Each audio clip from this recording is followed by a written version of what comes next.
મારી પાસે સ્કૂલમાં ફી ભરવાના 48 રૂપિયા નહોતા.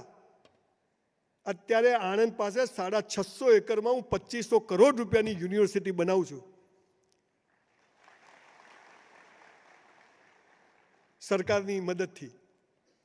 સરકારનો પણ બહુ જ પોઝિટિવ. અને એમાં મોદી સાહેબ તમને ખબર છે સ્કિલ ડેવલપમેન્ટ અત્યારે જે લાયા, તમને ખબર છે મારી યુનિવર્સિટીમાં આટલી મોંઘી યુનિવર્સિટીમાં કોને એડમિશન મળશે? 50% નેચેવાળાને જ. 3 ટ્રાયલવાળાને ઘેર જઈને બોલાવી જઈશ, આવી જા. પછી 2 ટ્રાયલ, 1 ટ્રાયલ, 35 50% એડમિશન ક્લોઝ. એટલે હોશિયાર માટે તો 20,000 સ્કૂલો છે, અમારી જેવી નોટો માટે કોઈ છે જ નહીં. એટલે મોદી સાહેબે લાયા કે સ્કિલ ડેવલપમેન્ટ. એક ભજીયાની લારીવાળો પણ લાખ રૂપિયા કમાઈ શકે છે. એક ટ્યુશન, નાનામાં નાના કામ તમે કરો, એક પ્લમ્બર હો, તમે લાખ રૂપિયા કમાઈ શકો છો. તમારા નોકરીની સાથે સાથે તમારામાં જે સ્કિલ છે, આવડત છે, એને ડેવલપ કરવાની કોશિશ કરજો. અને આજે આખો સમય બદલાઈ ગયો છે. હવે ભણવાની, હા, જે ડૉક્ટર બને, એન્જિનિયર, સેલ્યુટ છે. CA બને, IAS, IPS, પણ એવા તો 10% લોકો જ, બાકીના તો બધા આપણા જેવા હોય. પણ તમે ઈમાનદારીથી નોકરી કરશો તો તમારા છોકરાને એવા મિત્રો બનશે, એવું સર્કલ બનશે કે જેના કારણે એની બી પ્રગતિ થશે. તમારું જે પુણ્ય છે આ નાની નાની ચીજોનો, એનો બદલો એને મળશે. પેજ નંબર 4, જીવન સાથી નક્કી છે. કૌંસમાં ફાંફા મારવા નહીં. સમજ પડી? આપણે કામ પર આવીએ છીએ. લોકો કોલેજમાં જાય, પ્રેમ કરવા જાય, કોલેજ કરવા, એટલે પછી ઠેકાણું ન પ્રેમમાં પડે ને કોલેજમાં પડે. આપણે નોકરી પર આવ્યા તો આપણે નોકરી પર જ આપણું ફોકસ. હું આના માટે અહીંયા આવ્યો છું, આ મારો રોલ છે ને મારે, અને એ ભગવાન જોવે છે. જે કરશે બધું લખાશે.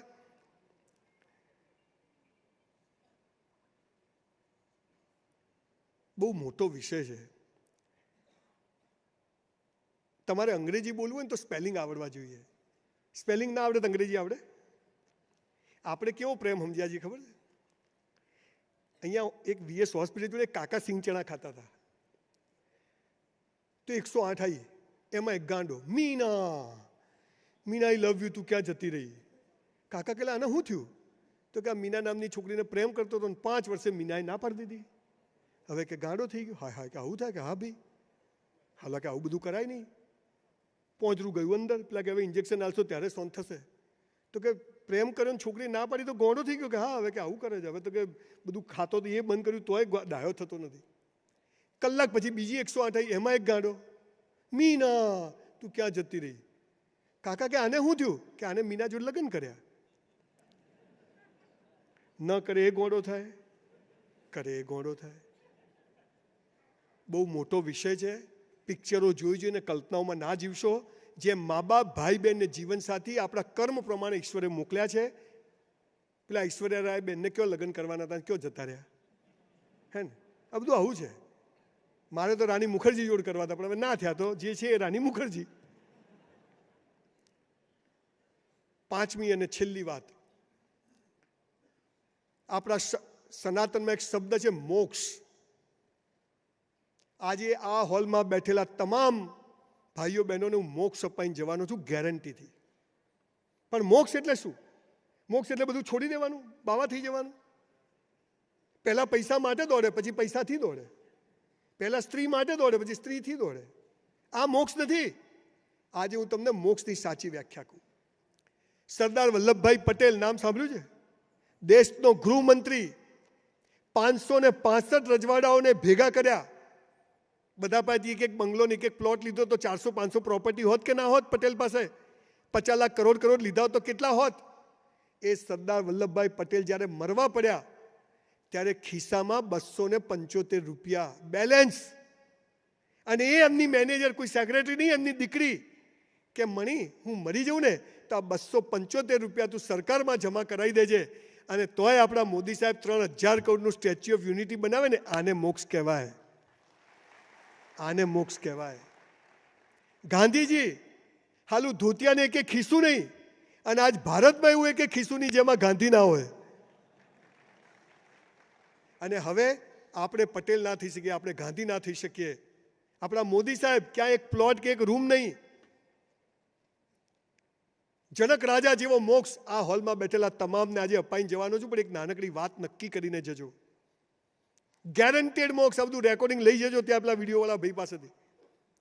બધા પાપ પુણ્યમાંથી મુક્ત. અચ્છા, પાપ અને પુણ્ય એટલે શું? કોઈને ખબર છે? ડુંગળી ખવાય, બટાકા ના ખવાય? પાપ અને પુણ્ય પર વ્યાખ્યા કહી દઉં, પછી મોક્ષની વાત કરું. જુઓ, તમે બધા અહીંયા તો તોય બરાબર તૈયાર, પણ લગ્નમાં જાઓ તો પતિ પત્ની કેવા તૈયાર થઈને જાય. ઘણી વાર તો લગ્નમાં મારી વાઈફને જોઈને મને કે મારું બૈરું છે કે બીજાનું છે. અને ઘરમાં તો કામવાળી કઈ ઘરવાળી કઈ ખબર જ ના પડે. તમને બધાને અનુભવ છે.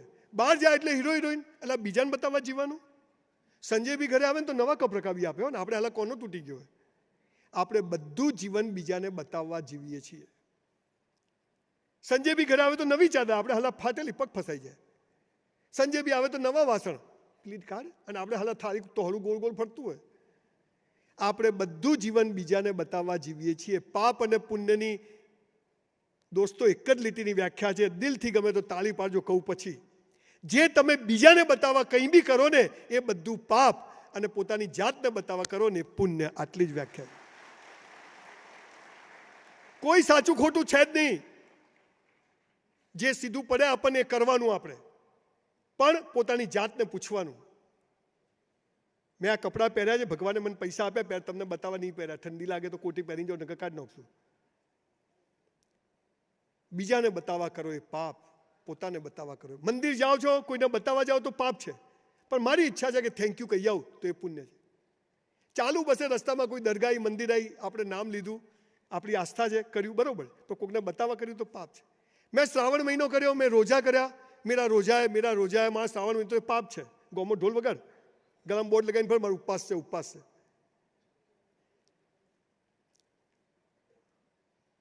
તો તકલીફ.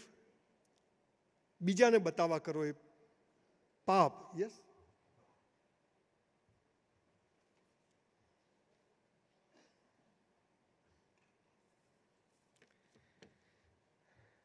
બધાને મજા આવે છે તો થોડી વાર ચાલુ રાખજો એવું કહે છે.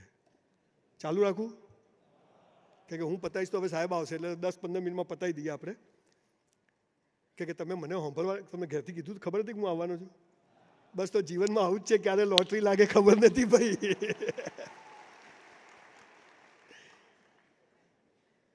અત્યારે આપણા મુખ્યમંત્રી શ્રી અને નાયબ મુખ્યમંત્રી શ્રી હર્ષભાઈ સખત કામ કરે છે, સખત દોડાદોડી ચાલે છે. હું રોજ બધું સોશિયલ મીડિયા પર જોઉં છું, ઘણીવાર મળવાનું થાય છે. એક જબરજસ્ત વાઇબ્રન્ટની રીતે આખો દેશ અને આપણું ગુજરાત ચાલી રહ્યું છે.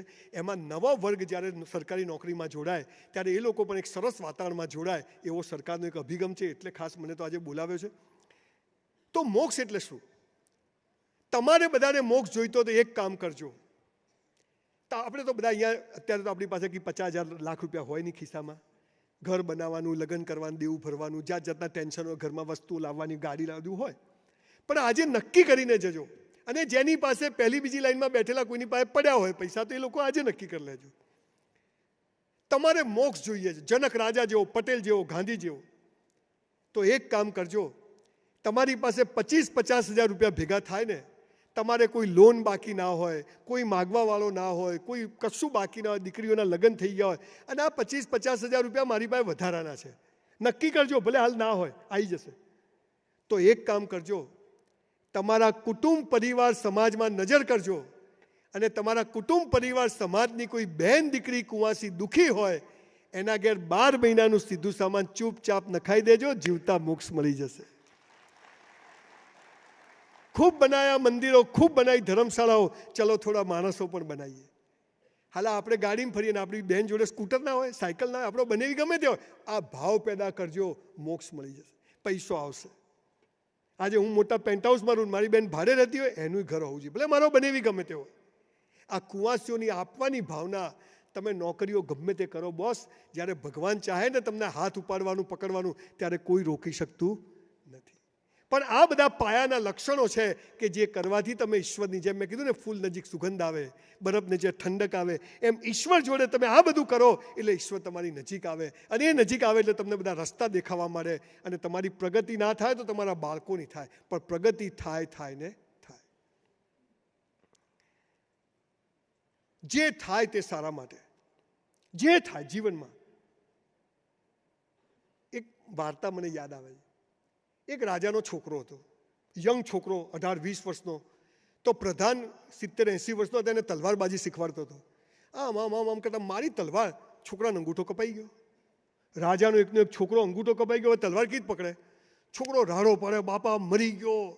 પ્રધાન કહે હાલા ભાન નથી પડતું, આ અંગૂઠો કપાઈ ગયો. કે સાહેબ જે થાય હારા માટે. એટલે અંગૂઠો કપાઈ ગયો હારા માટે? કે હા, તું નોકરીમાંથી ગેટ આઉટ, તું ઘેર જા. પેલો કે સાહેબ એ હારા માટે. નોટ જોરદાર. અંગૂઠો કપાઈ ગયો હારા માટે, નોકરીમાંથી તો ડોહો તો લકડી લઈને ઘેર. રાજાએ નવો પ્રધાન રાખ્યો, યંગ. ડાબા હાથથી પ્રધાને પેલા છોકરાને તલવાર શીખવાડવાનું ચાલુ કર્યું. અહીંયા રૂજ આવી ગઈ. 6 મહિનામાં તો આ હાથથી છોકરો તલવાર ચાલુ. જંગલમાં શિકાર કરવા ગયા અને મોટું પેલા આદિવાસીઓનું ટોળું મળ્યું. ખબર છે, પેલા પીંછા લગાવેલા લોકો હોય, હા હા હા હા કરતા. ચલો કે રાજાના છોકરાની બલી ચડાવવાની. રાજાના છોકરાને ઉતાર્યો નીચે, લઈ ગયા માતાજીની આગળ, કપડાં બપડા કાઢી, છાણ માર ચોપડીને આમ પેલો પ્રધાન એમનો રાજાનો જે હતો ને એને આમ, અલા એ આમ તો અંગૂઠો કપાઈ ગયો છે, ભગવાનને કપાયેલી વસ્તુ ચડાવાય? ઓટ ઓટ. પેલો તો જાય રે જાય, કપડાં પહેર્યા આગળ ઘેર. કેટલા બચી ગયા. બીજા હાથી પર પેલો નવો પ્રધાન હતો યંગ, એ ભાઈને ઉતાર્યા.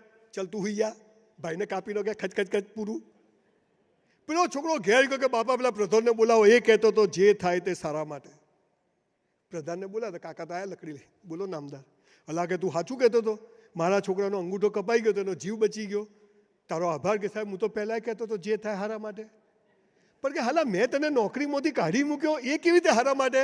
બાપુ હાથે મું હોત તો મું કપાઈ ગયો હોત. ઈશ્વર જે કરે તે સારા માટે. એ 12મામાં એ ગરીબ ઘરમાં ના જન્મ્યો હોત તો સારા મિત્રો ના મળ્યા હોત. એ 12મામાં ટકા ના આવ્યા તો આ ના કર્યું, એ ના કર્યું, એમાં નુકસાન ના કર્યું તો આ બધી જીવનમાં બધી ઘટનાઓ જોવું તો આજે એમ થાય, જ્યારે થઈ ત્યારે એમ થાય કે હાલું મરી જવું. પણ આજે પાછળ વળીને જોવું તો એમ થાય કે એ બધું સારા માટે થયું, નહીંતર આજે તમે મને અહીંયા સાંભળવા ક્યાંથી ભેગા થાત. માટે ઈશ્વર જે કરે તે સારા માટે. આપણે હાલા કેટલા વિચિત્ર માણસો છીએ ખબર છે. એક થોડી હસવાની વાત કરું, પણ બુદ્ધિની વાત છે. આપણે કેટલા વિચિત્ર માણસો છીએ, દિવેલ પીધેલા કેમ ફરીએ છીએ કે આપણે ને અમે તો આમ જ હોય, કોને ફસાવું કોઈ બી રીતે. એક ભાઈ હતા, એમની વાઈફને બહુ પ્રેમ કરતા, જોરદાર, અને એની વાઈફને કેન્સર થઈ ગયું. 70 કિલોની વાઈફ હતી, 35 કિલોની થઈ ગઈ. હવે એને ખબર પડી કે મુંબઈમાં એક ડૉક્ટર છે ને કેન્સર મટાડી દે છે. તો એની વાઈફને 35 કિલોનું પોટકું લઈને ગયો ત્યાં કે ડૉક્ટર તું મારી વાઈફને જીવાડે કે મારે, બંને કેસમાં હું પૈસા આપીશ. પણ કે ડૉક્ટર કે હું કરવા ભાઈ કરે છે, આ પતી ગયેલો કેસ છે. કે ના, મારી જાનું છે. ડૉક્ટરે ટ્રીટમેન્ટ ચાલુ કરી, 15 દિવસમાં બૈરું મરી ગયું. ડૉક્ટર કે ભાઈ પૈસા, 15 લાખનું બિલ આપ્યું. પેલો કે પૈસા નહીં મળે. એટલે હા હા તે તો કીધું તું કે તું મારે કે જીવાડે, બંને કેસમાં પૈસા લીધા, પણ કે નહીં આપું જા. ડૉક્ટર હોશિયાર હતો, સીસીટીવી કેમેરા બધું રેકોર્ડ કર્યું હતું. ગયો કોર્ટમાં, જજે જોયું, જજે કીધું કે હા ભાઈ બોલ્યો તો. જજ કે બોલાવો હાલાન. પોલીસ પકડીને લાવી પેલા ભાઈને. બોલ ભાઈ, આ ડૉક્ટરના 15 લાખ આપી દે. કે કેમ? કે તે કીધું તું ને કે તું મારે કે જીવાડે, બંને કેસમાં પૈસા. કે હા સાહેબ કીધું તું કે પૈસા આલ દે. તો કે પણ ડૉક્ટરને બોલાવો, મારે સવાલ પૂછવો છે. ડૉક્ટર આવ્યો. ડૉક્ટર કે બોલ હવે કયો જશે? કે બોલ ડૉક્ટર, તે મારી વાઈફને જીવાડી? કે ના. તે મારી વાઈફને મારી? કે ના. તો પૈસા છે ના. આપણે સાલા એવા હરામી લોકો થઈ ગયા છીએ, બે બાજુ આપણી જ જીત. આ સમગ્ર અસ્તિત્વમાં મંદિરોમાં નથી, મસ્જિદોમાં નથી. એ ક્યાં નથી? એ અત્ર તત્ર સર્વત્ર છે. એને પ્યારા થઈ જાઓ. એને હું નથી કહેતો તમે પૂજા પાઠ કરો, ટીલા ટપકા, હું એ નથી કહેતો. પણ તમે મસ્ત જીવો, ઈમાનદારીથી જીવો. અને ગરીબ ઘરમાં જન્મવું એ સફળતાનું પહેલું પગથિયું છે. પહેલું પગથિયું કે ઝીરોમાંથી હીરો થવાય. હીરોમાંથી હું થવાનું? મુકેશભાઈ અંબાણી છોકરાને શું કરવાનું? બધું છે જ, પણ આપણે જ કરવાનું છે. માટે આપણે આ બધું કરવાનું છે. આવી એક સરસ મજાની જિંદગી આપણે જીવવાની છે, ગમે તેમ કરીને. બહુ નાના લોકો, બહુ ઓછા લોકો હોય તો એમ પૂછીએ કે આપણે કંઈક સવાલ જવાબ પૂછીએ, પણ આટલા બધા લોકો છે એટલે કંઈ સવાલ જવાબનું નથી રાખતો. પણ આજે તમે બધાએ જે શાંતિથી મને સાંભળ્યું બદલ તમારા બધાનો ખૂબ ખૂબ આભાર. કે આટલી શાંતિથી કોઈ સાંભળતું નથી. હું મારી વાઈફને બધે લઈ જાઉં કે જો લોકો કેટલું સાંભળે છે, તું સાંભળે થોડું.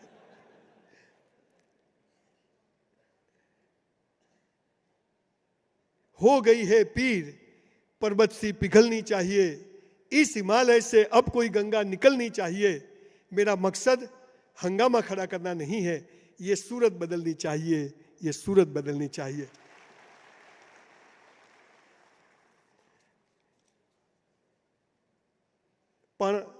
ખાસ લોભ એ હતો કે હું જ્યારે નાનો હતો, મેં પહેલાં વાત કરી, મારી બા મને પાલનપુરથી બસમાં, લોકલ બસમાં સિદ્ધપુર લાવે, સિદ્ધપુરથી બીજી લોકલ બસની તપાસ કરતી કરતી એક થાંભલા જોડે બેસાડે કે અહીંથી ખસતો નહીં, અને એને આવડે નહીં પણ એ જઈને પૂછે કે ભાઈ આ બસ ક્યાં જશે, ત્યાં તો કે ત્યાં પૂછો, અને બધા સરસ જવાબ આપે. અને પાછી મારી બા મને મારી નાની બહેનને લઈને એસટીમાં બેસે અને અમે મામાને ત્યાં જઈએ. અને એ વખતે મારી બા એમ બોલતી કે આ ડ્રાઈવર કેટલો સારો છે, આ ભાઈ કેટલો સારો છે, આ બારીમાં બેઠો કેટલો સારો છે. તો તમને એ કહું છું કે તમને આજે સામાન્ય માણસોનું સેવા કરવાનો ભગવાને સરકારે ચાન્સ આપ્યો છે.